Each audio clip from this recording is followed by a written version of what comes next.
Two new White House pardons raising eyebrows. Multi-million-dollar tax cheat Paul Wolzak was pardoned just weeks after his mom paid for a $1 million dinner at Mar-a-Lago. Reality TV stars Todd and Julie Chrisley were also pardoned of tax evasion and fraud, totaling over $30 million. You know who called their child, their daughter Savannah, with the news. Take a look. It's a terrible thing, but it's a great thing because your parents are going to be free and clean, and I hope we can do it by tomorrow. Is that okay? We'll try getting it done tomorrow. So wonderful. Give them, I don't know them, but give them my regards. I still don't believe it's real. I'm freaking out. The fact that the president called me, President Trump didn't just commute their sentences. He gave them a full, unconditional pardon. So for that, I am forever grateful. For those of you who are not familiar with the reality show family, here's a snippet. We live in a neighborhood north of Atlanta, a gated neighborhood with celebrities here. We live with Sharon and Chipper Jones. We live with, Usher. We grew up in a very small rural town, and now our main home is 30,000 square feet. In a year, we probably spend $300,000, sometimes more, just on clothing. I approve every piece of clothing that our children wear. Her shorts are too big, they need to be smaller. Gucci's better than Prada. I don't even know what Prada is. Are you kidding me right now?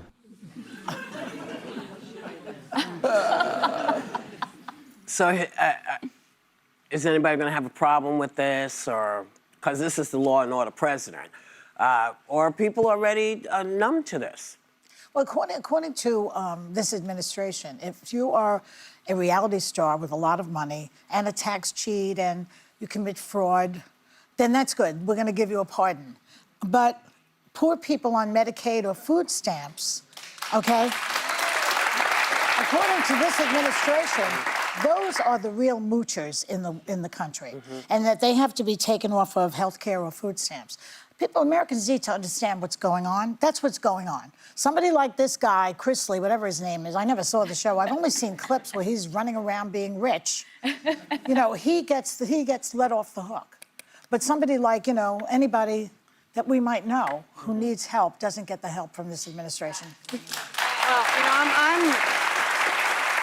Your question was, is anybody going to have a problem with this? And I sure as hell do. And then I think one of the things we as Americans have to do is not normalize this and not get accustomed to this and not allow this to continue to happen, because this is not normal, this is not honest, this is not ethical. Basically, there is a huge for sale sign on the lawn of the White House. Yep. And if you are a supporter, if you are a donor, then you can buy pardons. And it's not just coming in a vacuum, right? This is coming at the same time that he's accepting a $400 million jet from the Qataris, at the same time that he's got a crypto grift that puts anything else, just everything else pales in comparison. And his children, too. His children as well. His wife, Yeah. the $40 million documentary from Amazon. I mean, it just goes on and on. The profiteering we are seeing from Trump and his family, from the presidency, has no precedence and cannot be accepted or normalized by the American people. Right.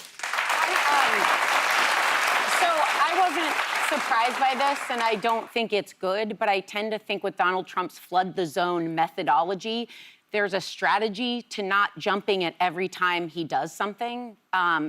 There's an old proverb that says, the man who chases two rabbits catches neither. And I truly think when you yell at everything, nobody hears anything. I'm more upset about the Qatari jet. I'm more upset about the January 6th pardons, which were violent criminals, the deportations without due process, the attacks on our federal institutions with no cause.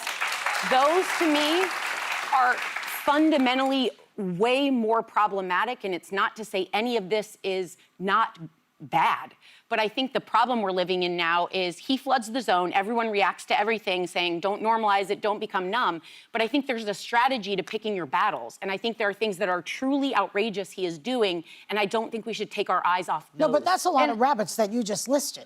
Yeah, it's a proverb. It's not literally two rabbits. Well- but when you fight for everything, you win nothing, and that was one of my criticisms of this last election. Doesn't seem like there's enough time to You fight can't be everything. no, but you can't be for everything and everyone all the time. You have to narrow in to have a strategy. And to me, the Chrisleys being pardoned, not surprising. You can pay the president and get some, not surprising. Are there outrageous things right now that our institutions are being called into question? That is where I reserve my fight. It's part and of we the grift. also live in a highly polarized environment. So in this second term, I try to look at things as how is this going to be received? So his opponents are going to say this is outrageous. They're correct to say it feels like pay to play. His supporters are going to say, well, the previous president pardoned his entire immediate family. And they're going to say it just kind of feels like Washington swampiness again. But here's what I care about. Watching that clip, he has Alice Johnson as pardon czar next to him. Now, I believe strongly people left, right, and center advocated for her to get clemency. Yeah. She was over-sentenced in a period of time in this country where drug crimes were treated like violent crimes, and people were put up for 30, 50 years. And he gave her clemency, ultimately gave her a full pardon. Those are the causes he should be championing. He should look at the people who've been taken away from their families, who've been reformed in prison, who are going to want to come out and be contributing members of society. That, I think, is what would speak to sort of the populist movement that fueled him, not going for tax cheats and fraudsters But that and seems super like an wealthy obvious people. thing that he could do. Why doesn't he do that? He- and Because he he doesn't pardoned her. care. Because In the Alice first- Johnson and her and people like her don't have millions of dollars Yeah. to donate to Right. him and buy him. In with. the first term, he saw it as a priority, and I just seems like such a better use of his time. So well. if you want to know how all this really lays down, there's a little booklet you can get from the ACLU. It's called The Constitution of the United States of America. And when you want to know, does this pass the smell test? All you got to do is check it out here. See? Because there are things you don't do in America that Constitution says it. It's not us saying it. It's saying we don't do this in America. I get that your whole family has figured out a way how to make money from the country. I get it. Okay. That's what you do. That's what you've always done.